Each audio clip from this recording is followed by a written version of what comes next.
Hello, and welcome to Share Your Secrets, a podcast that celebrates the diversity of food, art, and community.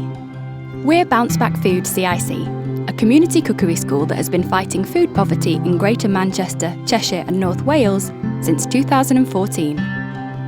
Earlier this year, we started working on our second fundraising recipe book, Secret Dishes from Around the World Too. It has exciting recipes from 20 countries and 20 original pieces of art by 20 local artists. In each episode, you'll find out about 2 of the 20 countries that will feature in the book. We'll talk food, art, and community with the artists involved, get insights from guests in the featured countries, and keep you up to date with what the Bounceback team have been up to. I'm your host, Miriam Rendell. I hope you enjoy listening.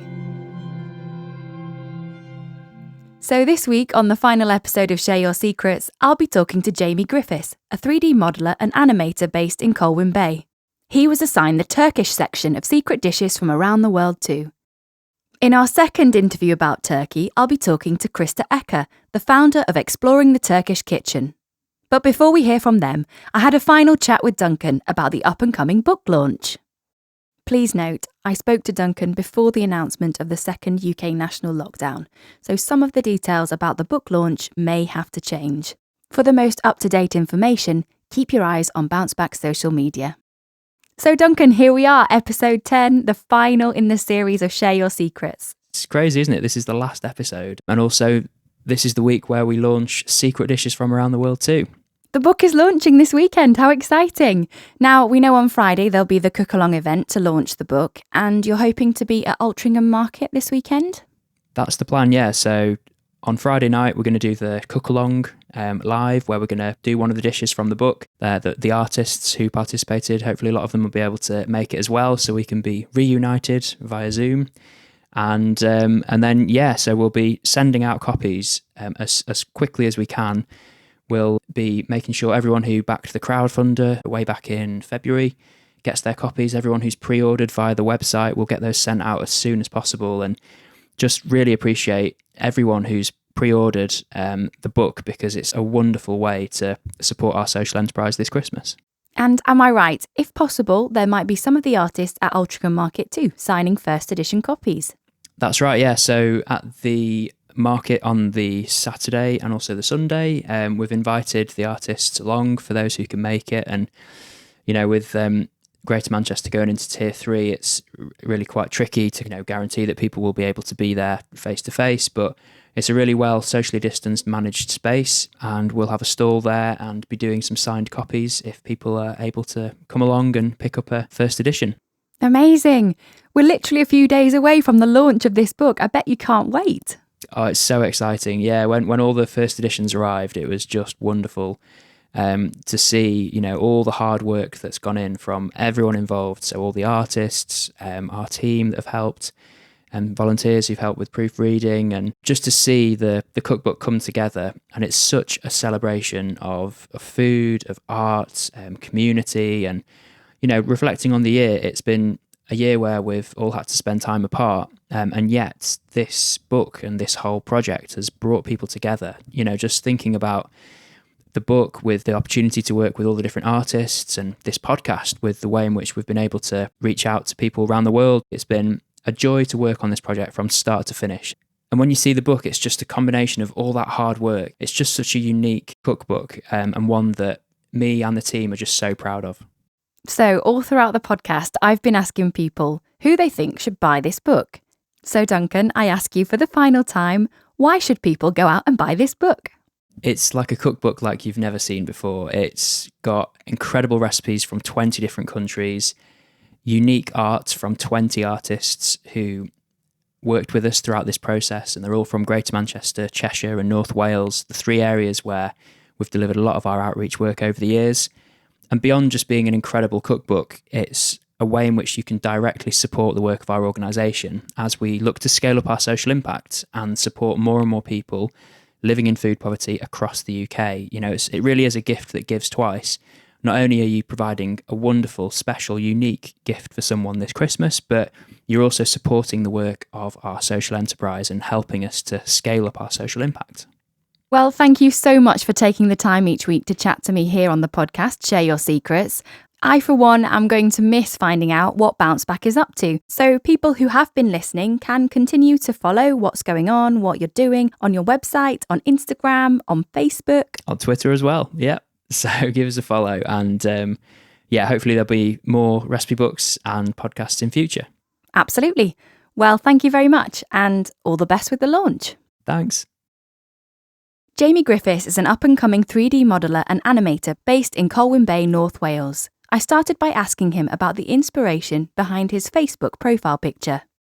Well, I have a particular fondness for Eastern philosophy, Eastern art, and Eastern languages. And over the past couple of years, I've been immersing myself in those very things. And that image, I wouldn't say it's entirely where I want it to be, but it's part of my process. It was something very spontaneous. And I just like those older images, the type of Mount Fuji with the cherry blossoms and the depiction of nature. It's really beautiful. So talk to me a little bit about how you got into 3D modelling. Well, it's like a lot of things I do. Maybe I do them sort of back to front. To give a more full answer, I've been helping out at a community project involved in providing free meal and drink and a place to chat for the past year and a half, before all this happened. And it was just by chance one day, a local photographer was running a taster session. So we went around the town and we picked our subjects, took our shots, as many as we liked. And I think it just reawoke something that was latent in me with art, because years ago I'd been doing some art and I just sort of let it fall by the wayside. I had other things going on, more technical things, life basically. Yeah. So after that, I went out and took some more pictures, but all I had to hand really was my camera phone. Camera phones are good and everything, but it just wasn't quite what I wanted. And so I felt quite limited and restrained. So I'd been intending to learn 3D modeling for quite some time. So it just, as you do, it felt like the next logical step.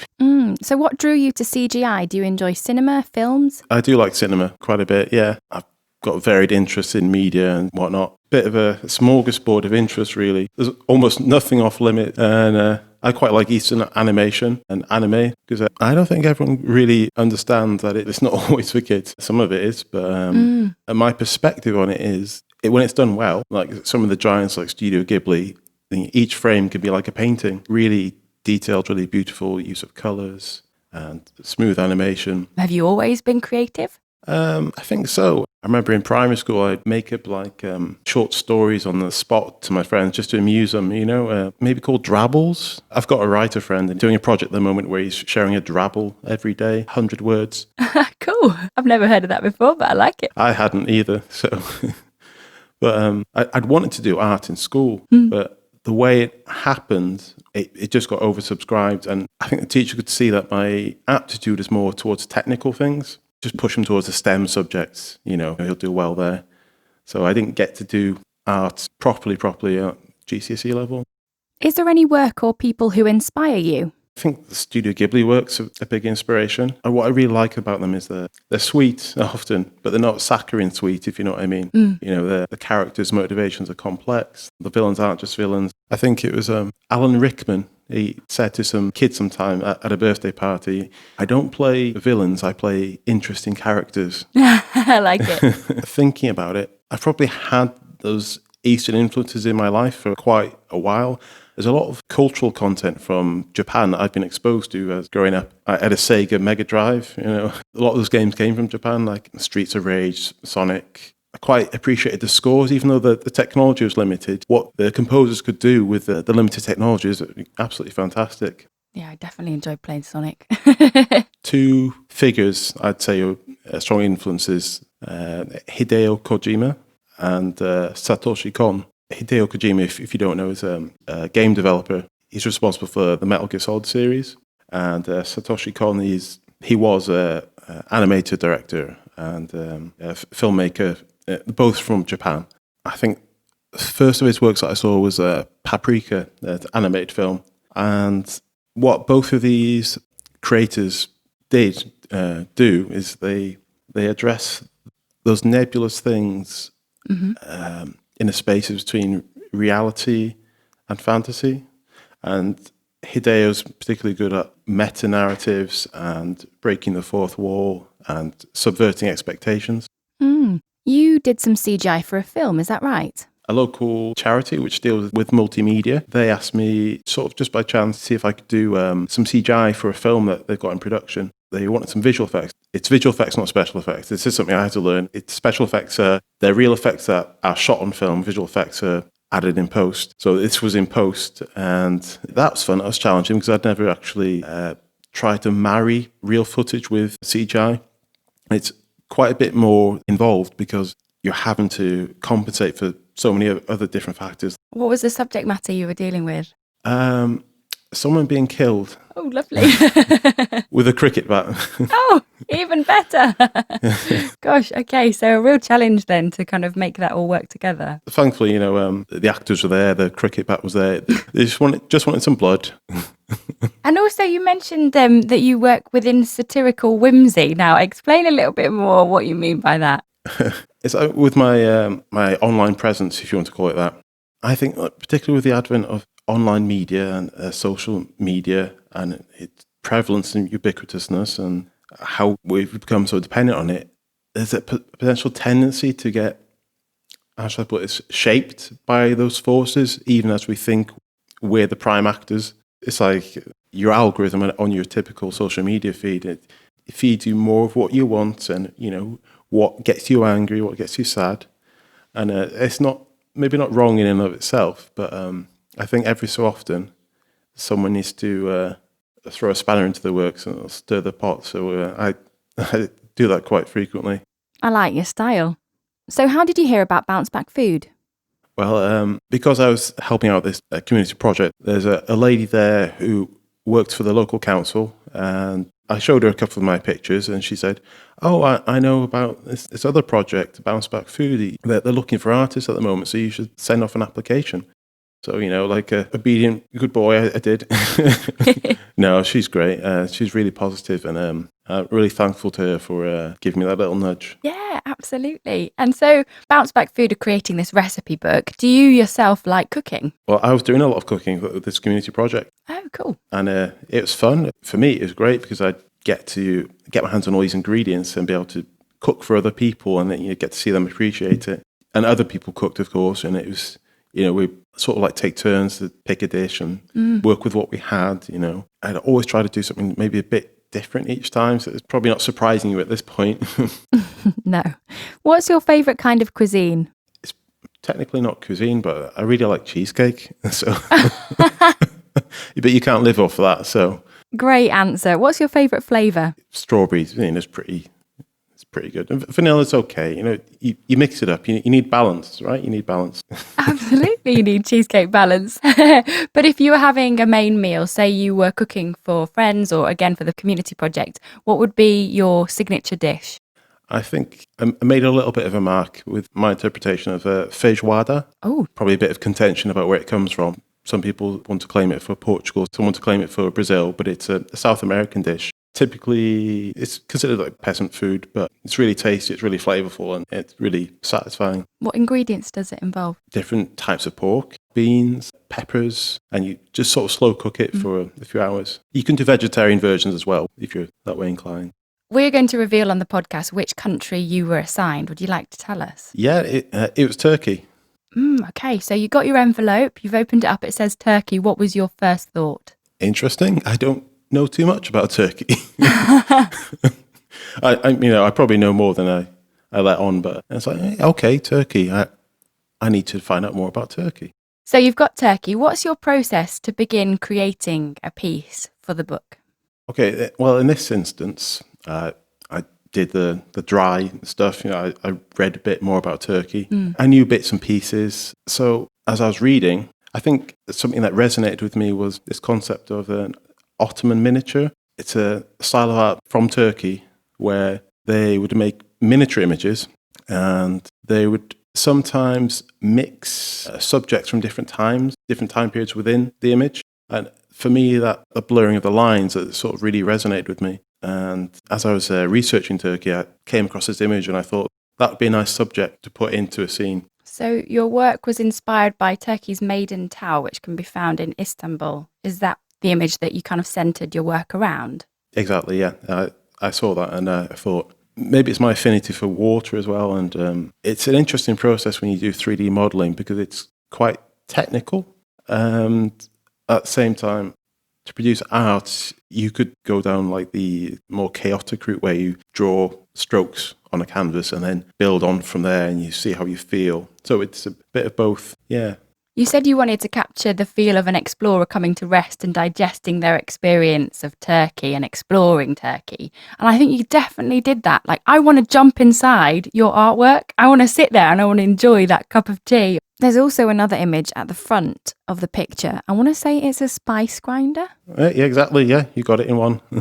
Oh, cool. So how did you find that? What drew you to add that to the picture? As I was researching, I saw that this was the type of thing that was associated with Turkish cuisine. It's very ornate, detailed, very aesthetically pleasing accoutrements to the dining experience. I didn't want the scene too cluttered, which I could have done, and draw your eye here, there and everywhere, especially with 3D modelling, which results in things approaching photorealism. So, yeah, the idea of someone who's spent some time in Turkey, and it's a melting pot of cultures and ideas, and it's got an interesting history. So they would have a lot to digest. I just wanted this sense of contemplation and maybe even like a dash of romance.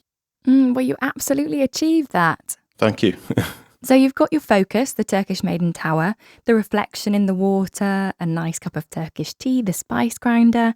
Do you start with sketches? How do you start building it up? I tend to build up the scene quite a bit just by thinking about it. Like you say, I think the correct technical way to do a lot of these things is to do concept sketches and whatnot. But I don't know, I like to save paper for one thing. So if I worked on paper, I'd probably go through a lot of trees, to be honest.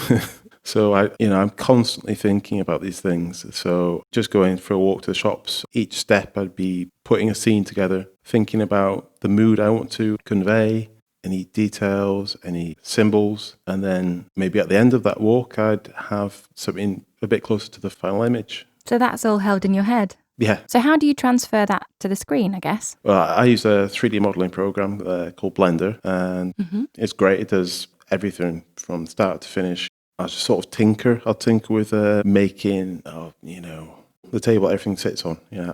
And then maybe even obsessively work on the textures and the shading. That's a huge thing, is the textures. With no textures, it will all just be grey objects. And in terms of time, how long did it take you to create this? I'm obligated to say 14 hours. No, it did take about that long. That's not counting time I was thinking about it as well. I consider that part of the process. The thing is, you always want to do more. You can be quite critical. I know I am anyway. So whatever I'm putting out, I can get a bit fixated on trying to get exactly what I want.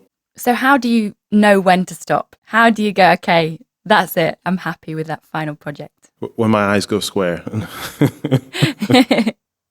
Well, you should be really pleased with what you came up with for the book. How does it feel to be about to be published in a book? Have you ever been featured in anything like a hard copy? Because a lot of the work that you do is on the screen. Yeah, no, it's really exciting. It's quite surreal, actually. It's kind of hard for me to believe. Who do you think would be interested to buy the book? Well, I think everyone would be interested, really. Anyone who's got an affinity for exploration and curiosity. I was fortunate enough to actually go on one of these Bounceback Food courses a while ago, actually. It was Syrian food. And all the ingredients were, they weren't impossible to get and they didn't break the bank. So it was really interesting to just whip up something quite tasty and healthy, with ingredients easy to hand. It can get dull just eating the same things over and over. Sometimes for some people, I suppose it could be hard to make healthy food tasty. And it's a good way of mixing it up. And I'm excited to see not only the dishes that will be in the book, but also the artwork more generally. Yeah. What's next for you? Have you got any projects in the pipeline? Well, at the moment, because I sort of do things backwards, I'm really studying and trying to refine my digital painting skills at the moment. I got really stuck into 3D modeling and then vector graphics, which is sort of an in-between. That's 2D though, and digital painting is like the more expressive, closer to actual painting. Oh, well, I'm excited to see what you create next. Well, Jamie, it's been a pleasure talking to you today. Thank you very much. It's been great chatting with you. Earlier this year at Bounceback Food, we ran our annual social enterprise internship. The programme ran remotely, which enabled 20 young people from across the UK to join our team. Everyone was assigned one of the 20 countries that features in the book. Here's Louisa with some fun facts about Turkey. A lot of us probably consider our morning coffee to be a necessity, but in Turkey they've taken this to another level. Drinking coffee is such an important part of Turkish culture that in the 15th century a woman could divorce her husband if he didn't provide her with enough coffee. What's the most unusual ingredient you've ever had in a dessert? How about chicken? One of Turkey's most famous dishes is tavuk gosu, which is a milk pudding made with shredded chicken breast, milk, sugar and cinnamon. Sounds bizarre, but it's said to be delicious. Now let's hear from Phoebe to tell us some facts about Jamaica. Jamaica's national dish is ackee and saltfish. Ackee is a fruit that is grown on the island and once opened resembles scrambled eggs. It is usually eaten for breakfast. Did you know that Jamaica's national drink is rum and is mixed with just about any other beverage? Thanks to our interns for sharing those facts. The artist assigned the Jamaica section of Secret Dishes from Around the World to is Amberly Garland, a freelance illustrator based in central Manchester. She has a distinct abstract style that uses bright colours to create thought-provoking work. She helped design the interior of the first Bounceback Education Learning Centre in Salford. When talking about her Jamaican artwork, she said, "Through my research, I have been transported to Jamaica in all its splendour. I've cooked up some yummy dishes, read children's books, and watched documentaries to discover the wealth of culture and beauty Jamaica holds. The vibrant colours, lifestyle, natural surroundings, music, crafts, and fashion have all inspired me." For more information about Amberly's work, check out the episode notes on Bounceback Food's blog. Christa Eker is based in Turkey and the founder of Exploring the Turkish Kitchen. I started by asking her how the blog came about. I set the blog up about 2 years ago, but I've been living in Turkey for 7 years. When I first came to Turkey, I had no Turkish. I was a little bit nervous communicating, and I somehow discovered that if I started asking questions about how someone had cooked something or what goes into a certain dish, what's this ingredient, why this ingredient, it gave me a little bit of confidence in communicating, in trying the language. Before I knew it, I was a bit addicted to learning more, discovering more. And I just went with it. 2 years ago, my friends encouraged me to start writing it down, start putting the recipes that I'd created online. And I loved it. I loved the writing, I loved the waffling. And 2 years later, it's given me a really good outlet, and I really enjoy doing it.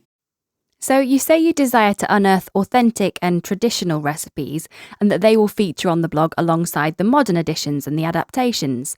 Talk to me about combining old with new. Yeah, I do. I love discovering that things were made a little bit differently, or some Ottoman recipes can sometimes be the most lavish and most comfort food. But it was amazing to me that how many people didn't know that this dish existed or this was cooked in a certain way. And I found myself like, oh, well, I want to know more. I want to find out about this, or why is that called this? What's that story about?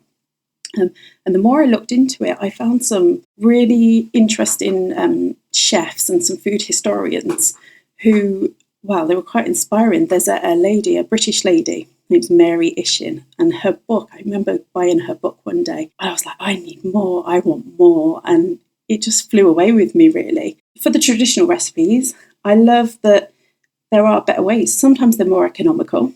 One of my favourite cooking techniques is sun cooking. Sun-cooked jams are out of this world, so pure.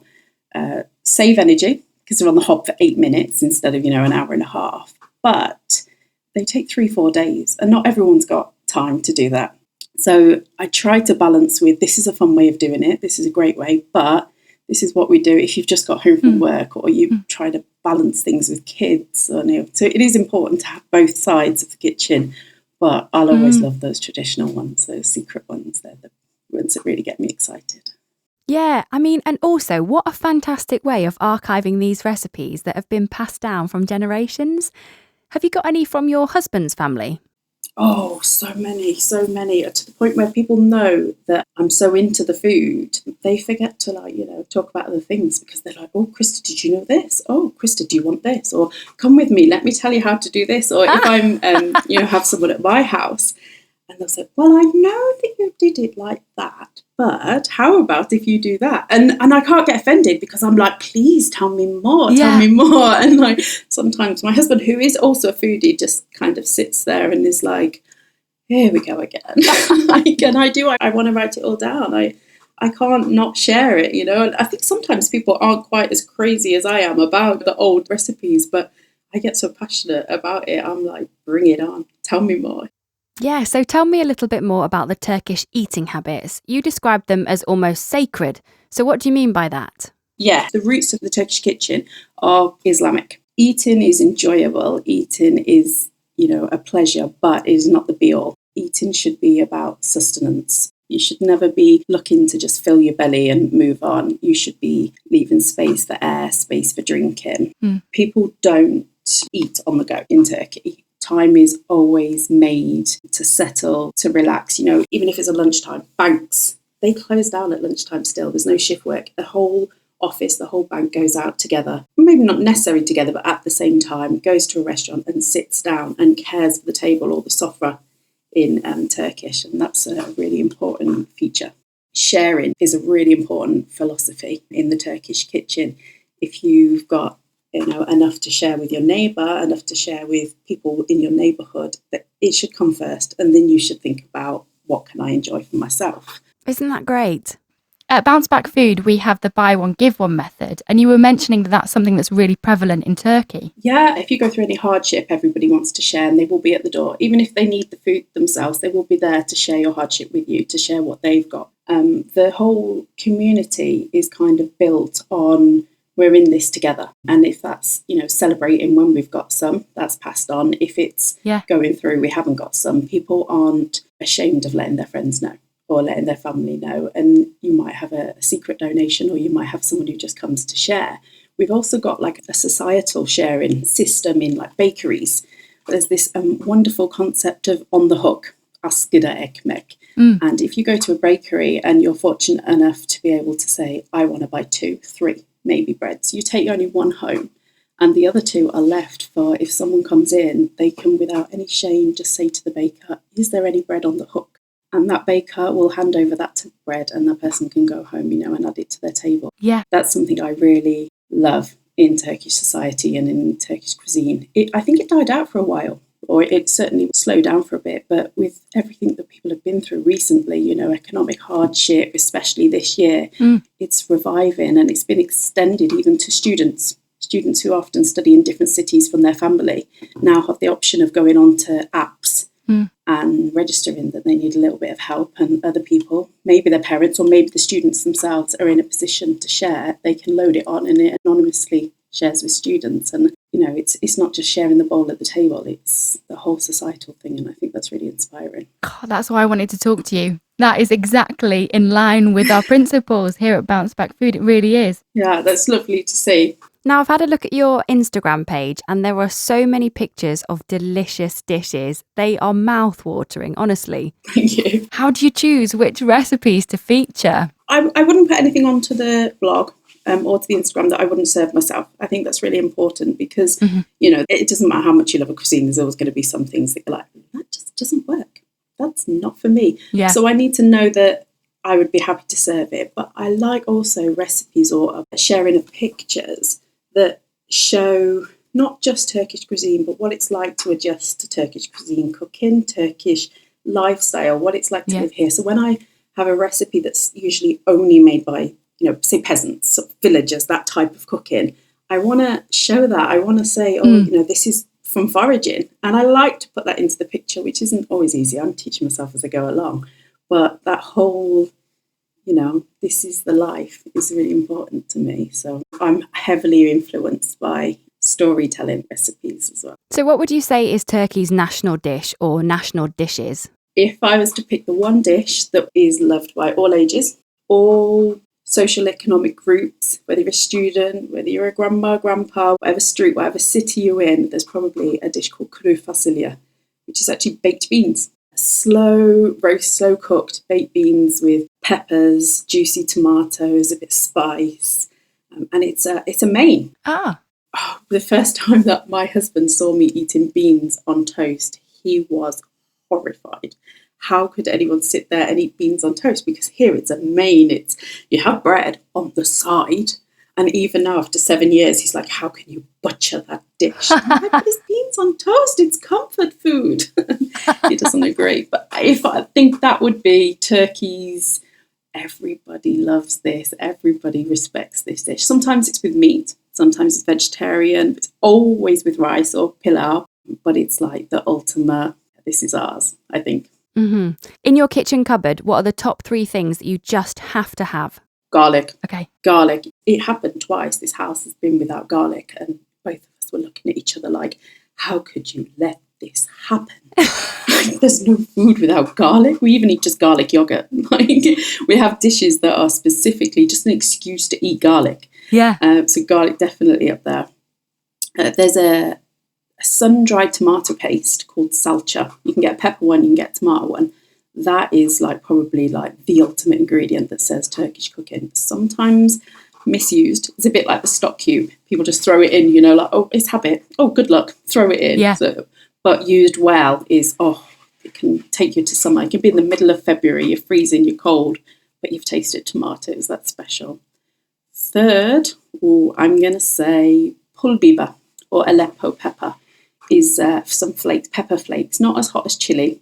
They can give quite a bite, but they can take a dish somewhere else, especially a little bit of oregano, a little bit of cumin, salads, anything. They're probably the 3 that without those, I don't think you can even call it a Turkish kitchen. What is your favourite recipe to make from the blog if you had to choose one? To actually make, I'm going to say Izmir köftesi or Smyrna meatballs. It's not my favourite to eat, although I love it, but to make it, it's like a bit of a ritual to me.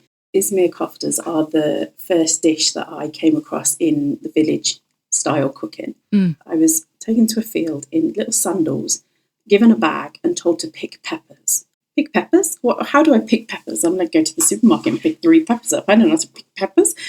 But I did. I picked peppers. I got hot, overwhelmed, and I was taken to the village. And I made this dish, this Izmir köfte.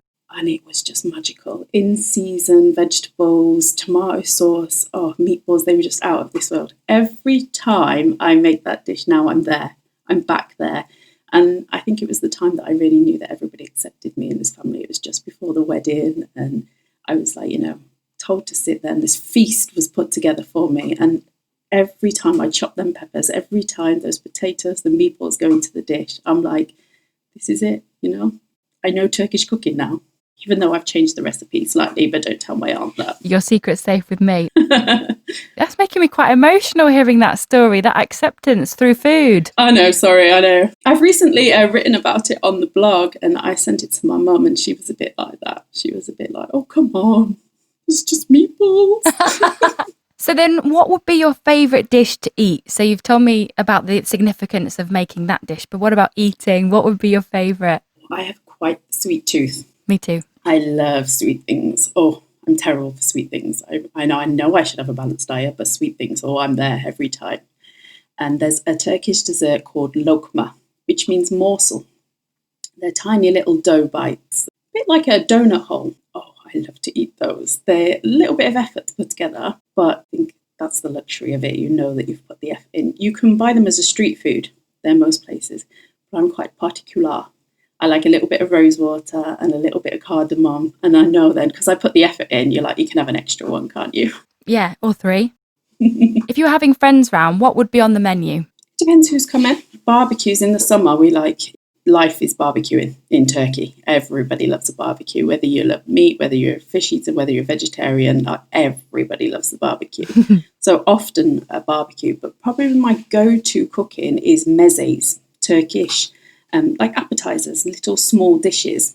It can be a little bit of effort to put together 5, 7, maybe you want to do 10 dishes, but they're tiny. So it means there's always something for everybody.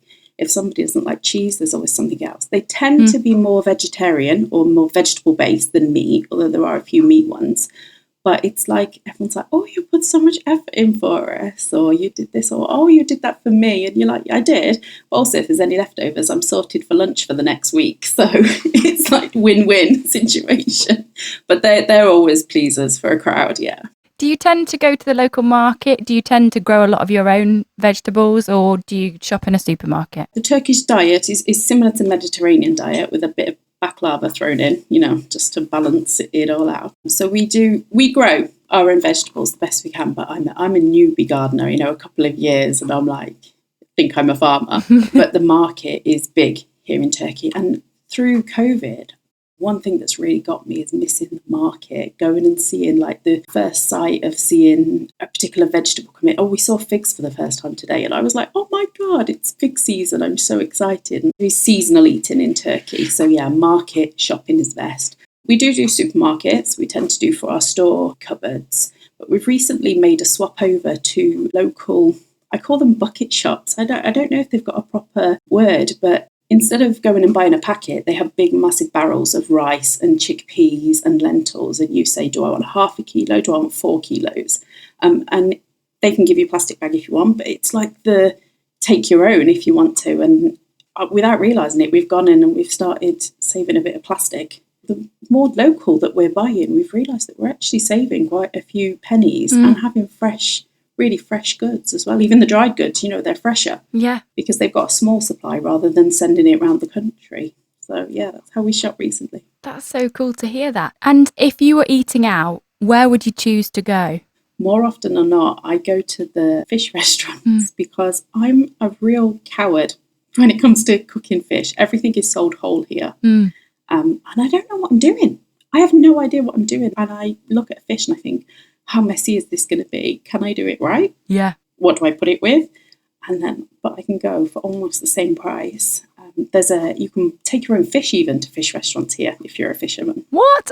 I am not. Yeah. My husband loves it, but I am not. And then, someone else is doing the hard work. And that's a bit of a cop-out because I'm not forcing myself to learn how to cook with fish, which I should, but... What a lovely idea, taking like your prize-winning fish that you've spent the day, fishing for, to a restaurant, have a chef make it and prepare it and then just eat it. Yeah, people are always surprised by that. It's the same, some of our restaurants are the same with meat as well. Meat is often donated to the poor around this time of year when we've had the sacrifice festival like today. 2/3 of our sacrifice goes to other people. But it means that those who only get meat at that time of year, they don't just have to have it at home. They can take it into restaurants or they can pass it on and say, yeah, we want it the way you do it, or we want this particular dish. Here's the meat that we've got. And it makes it a lot more accessible to other people. I'm moving to Turkey tomorrow. I never knew this.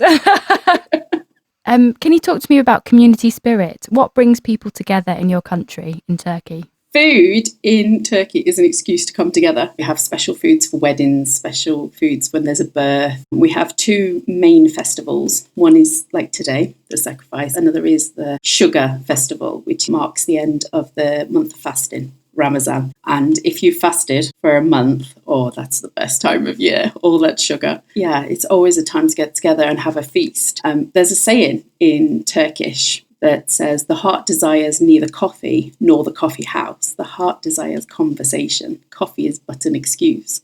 I think you can change that to food because everyone, most people like food, but everybody loves coming together and sharing the most. It's a time to come together, but it's a time to think about others. And on holy days and in the holy month of Ramadan, there's a huge focus on sharing food.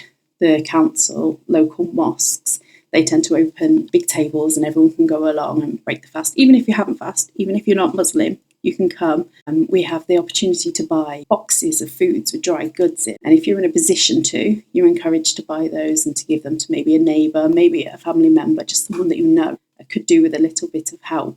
Yeah. And it's really encouraging to see those, whatever side you've been on. We've definitely been on both sides, in the position to help, in the position to receive help. I think one of the things I love about that most is there's no shame. We're all in this together. Whatever your position, we're all in it together. And we lost our opportunities to get together for food, especially in the last festival. We had a lockdown, but the government encouraged us to donate a bit of money and to help everybody out. And we looked at it in different ways, I think. Everybody missed everybody else, of course they did. But we were pushed to think a little bit more outside the box. Tell me about Sofra Sisters.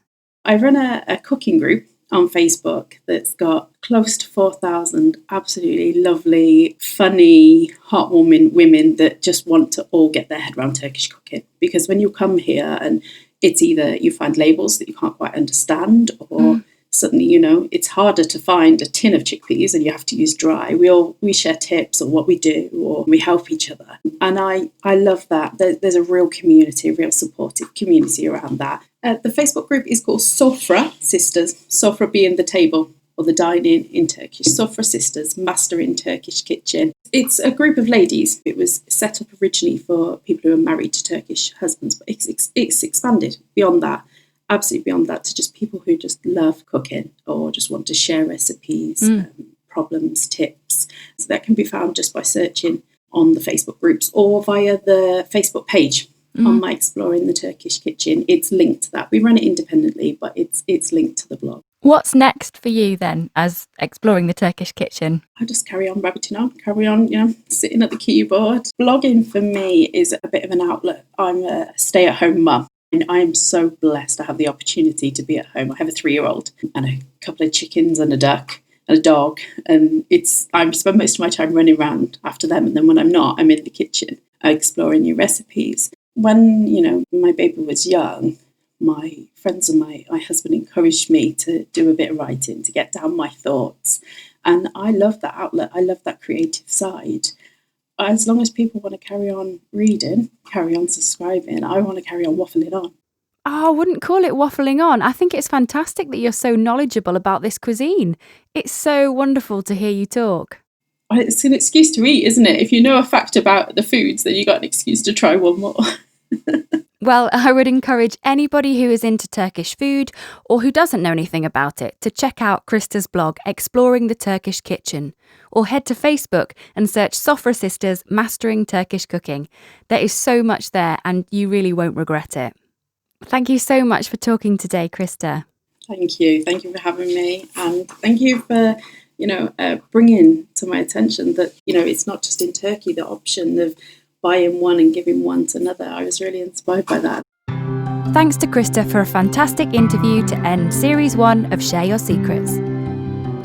Thank you to everyone who has featured on the podcast, and to everyone who's been involved in the production of secret dishes from around the world too.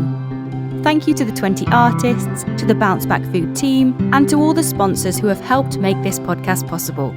Not forgetting the lovely interns who recorded facts for us all over the UK. But most of all, a huge thank you to all of you who have downloaded, streamed and listened to our podcast. We've had listeners from 17 countries around the world. So if you haven't already, head over to Bounceback Food's website and get yourself a copy of Secret Dishes from Around the World too this weekend. Well, that's all for now. I'm your host, Miriam Rendell, and it's been a pleasure to host Series 1 of Share Your Secrets, a podcast by Bounceback Food CIC.